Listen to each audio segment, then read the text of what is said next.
Welcome to Kenton's videos. Enjoy the video. You start by measuring the current neckline and the new width you want. This gives exact reduction per side, so you avoid guesswork. Pin the garment while wearing or on a dress form. Make small, visible chalk marks at the center and each side.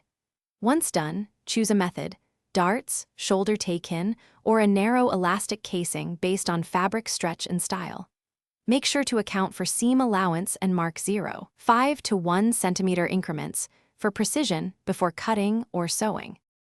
You now convert your markings into secure seams. Start by basting the marked reduction points with a long stitch and try the garment on. This confirms fit and symmetry. If satisfied, sew a second, shorter stitch line for strength and use a stretch stitch for knit materials to keep elasticity. For facings or bias tape, attach evenly and understitch to prevent roll. For elastic, evenly distribute fabric in the casing so the neckline gathers uniformly. Make sure to trim seam allowance and press thoroughly.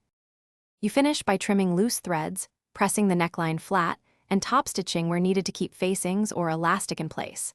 This secures the shape and improves longevity.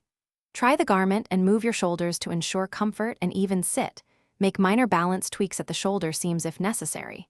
If you see puckering or uneven gathers, recheck machine tension and seam allowance.